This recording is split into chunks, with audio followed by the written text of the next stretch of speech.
Good morning student, and once again welcome to the class.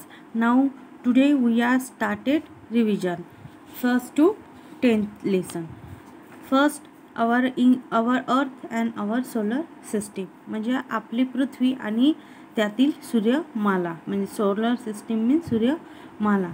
तर यामध्ये आपण star, planet, the solar system मध्ये आपण 8 प्लॅनेट बघितलं होतं. Mercury, Venus, Mars, Jupiter, Saturn, Uranus आणि नेपच्यून हे 8 प्लॅनेट्स आहे अर्थला पकडून. नंतर त्यामध्ये बघितलं होतं हेवन बॉडीज, त्याच्यामध्ये बघितलं होतं सॅटेलाइट, ड्राफ्ट प्लॅनेट, ॲस्ट्रोनाइट आणि ग्रॅव्हिटी बघितलं होतं.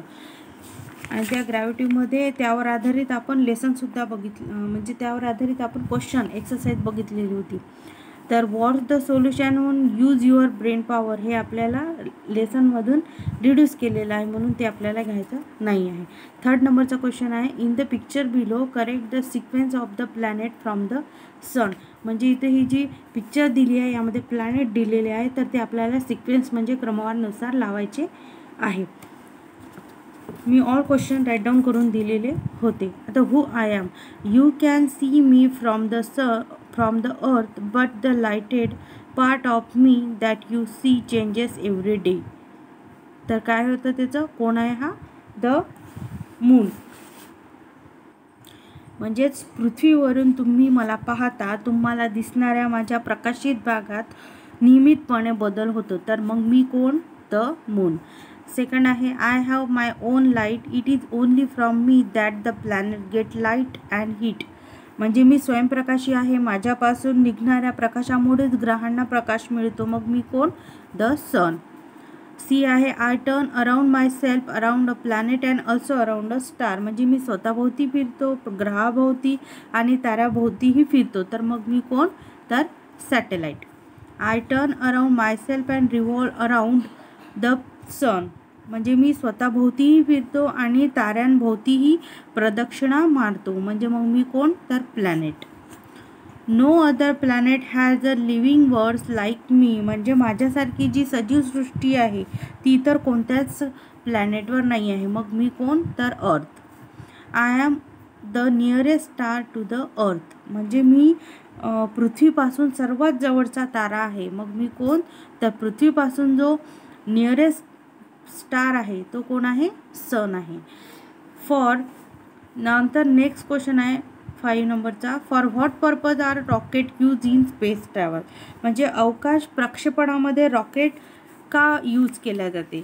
त्याचं ॲन्सर आहे बघा, क्वेश्चन नंबर 5 याचं, व्हेरी पॉवरफुल रॉकेट. रॉकेटच्या खाली जे space launch using a rocket आहे त्याच्या खालचा paragraph. Very powerful rockets are used to send a spacecraft into space. A tremendous quantity of fuel is burnt in rockets so that spacecraft weighing thousands of tons can be launched into space. तर इथून इथपर्यंत काय करायचं आहे, व्हेरीपासून स्पेसपर्यंत underline मी करून दिलेलीच आहे आणि क्वेश्चनचा नंबरसुद्धा टाकून दिलेला आहे. नेक्स्ट आहे, what information do man-made satellite provide. म्हणजे जे मॅनमेड सॅटेलाइट आहे, कृत्रिम उपग्रह आहे, ती कोणकोणती माहिती आपल्याला देत असते. तर बघा या पॉईंट्समध्ये आहे manmade satellite. Manmade satellites provides useful information for agriculture, environment, weather forecasting, making maps and searching for water and minerals and wealth on the earth. They are also use for communication. तर हे man-made satellite आपल्याला information पुरवित असते. तर हा जो lesson आहे तो लेसन कंप्लीट करून घ्यायचा, लर्न करायचा. नेक्स्ट आहे मोशन ऑफ द अर्थ. आपण प्रत्येक लेसनची आता एक्सरसाइज बघू. हा लास्ट व्हिडिओ असल्यामुळे आपल्याला जेवढं ह्या व्हिडिओमध्ये आपलं रिव्हिजन होईल तेवढं आपण घ्यायचे आणि बाकीचे तुम्हाला स्वतः करायचे. So first, what's the solution आणि यूज युअर ब्रेन पॉवर. हा क्वेश्चन रिड्यूस झाले आहे, त्यामुळे फिल इन द ब्लँक्स. जेवढा पण लेसन म्हणजे 1 पासून 10 पर्यंत ज्याही लेसनमध्ये फिल इन द ब्लँक्स आहे त्या पूर्ण करायच्या, जेणेकरून मग कोणत्याही लेसनमधल्या ब्लँक जर तुम्हाला याच्यामध्ये टर्ममध्ये एक्झाममध्ये विचारल्या तर त्या तुम्हाला सॉल्व करता आल्या पाहिजे. त्यामुळे फर्स्ट ही the motion of the earth around itself is called काय? Rotation. The motion of the earth around the sun is called revolution. म्हणजे जेव्हा अर्थ ही स्वतःभोवती फिरते तेव्हा रोटेशन होते म्हणतात त्याला, आणि जेव्हा ही पृथ्वी अर्थ अराउंड द सन सूर्याभोवती फिरते म्हणून त्याला रिव्होल्यूशन म्हणतात. नेक्स्ट आहे the rotation of the earth gives rise to day and night.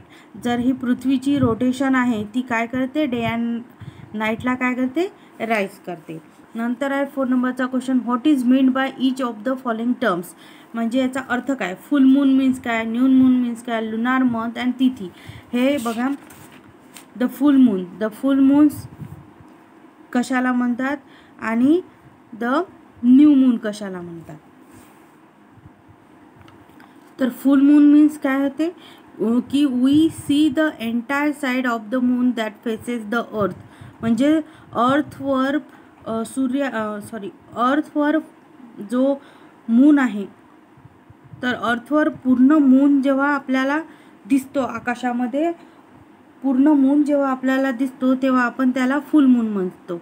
आणि जेव्हा आपल्याला आकाशात मून दिसत नाही तेव्हा आपण त्याला काय म्हणतो? न्यू मून म्हणतो. फुल मून कशाला म्हणतो? जेव्हा आपल्याला आकाशामध्ये कंप्लीट झालेला म्हणजे पूर्ण झालेला मून दिसतो त्याला आपण फुल मून म्हणतो. आणि जेव्हा आपल्याला आकाशामध्ये मून दिसत नाही तेव्हा आपण त्याला न्यू मून म्हणतो. आणि लुनार आणि तिथी कशाला म्हटल्या जाते? लुनार मंथ कशाला म्हटल्या जाते? जेव्हा one new moon to the next is of 20-30 days, it is called the lunar month.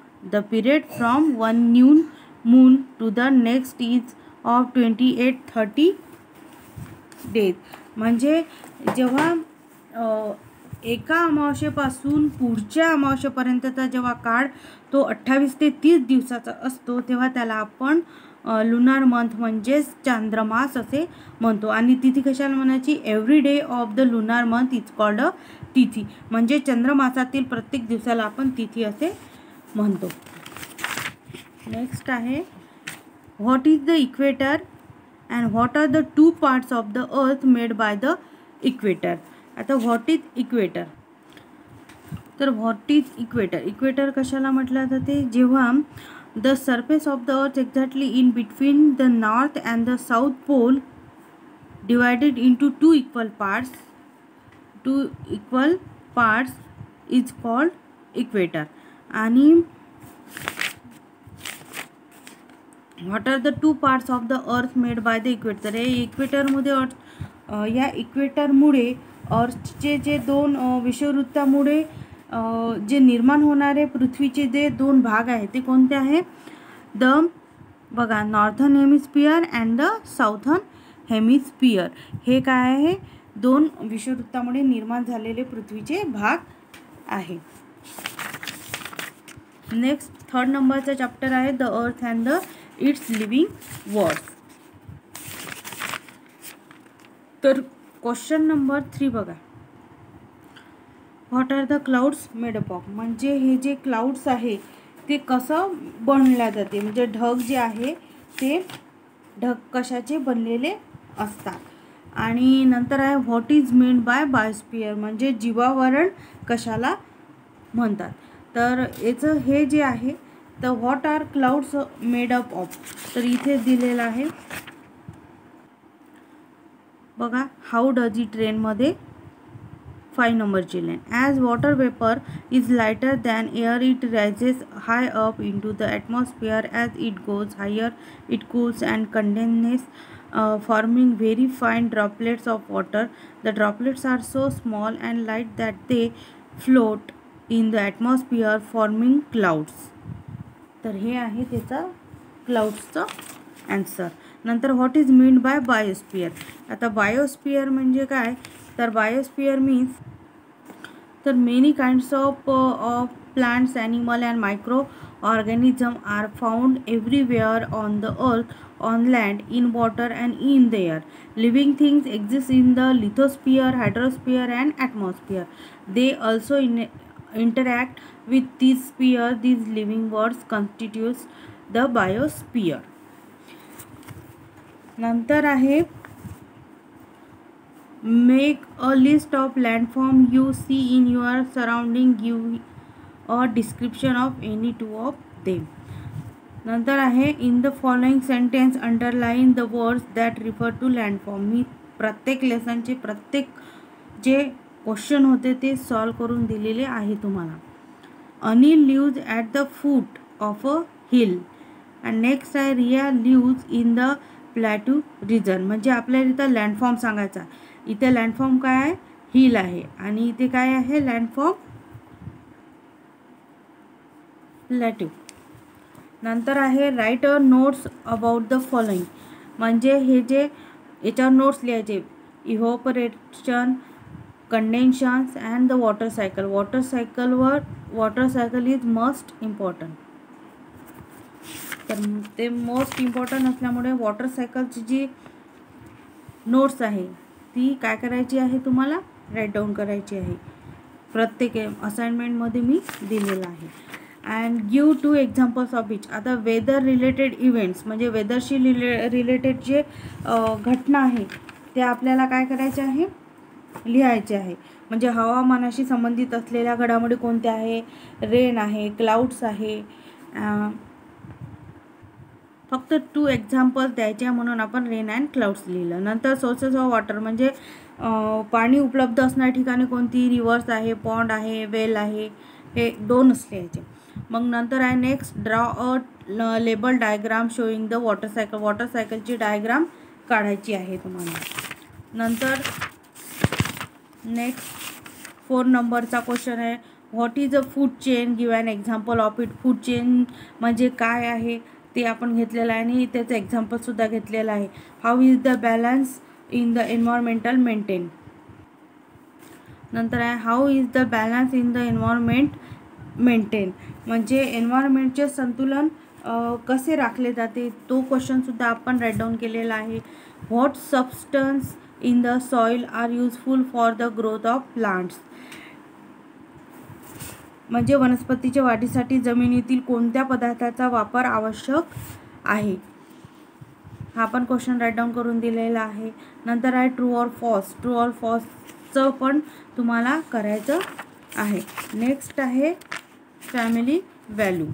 आता फिल इन द ब्लँक्स. मी सांगितलं आधी सुरुवातीला की प्रत्येक लेसनमधले फिल इन द ब्लँक्स तुम्हाला लर्न करायचे आहे. अँड इन वन लाईनमध्ये जे क्वेश्चन आन्सर आहे ते सुद्धा तुम्हाला करायचं आहे. अँड इन शॉर्ट म्हणजे थोडक्यात उत्तरे द्या, ते सुद्धा क्वेश्चन तुम्हाला चांगल्या प्रकारे लर्न करायचं आहे, राईट डाऊन करायचं आहे.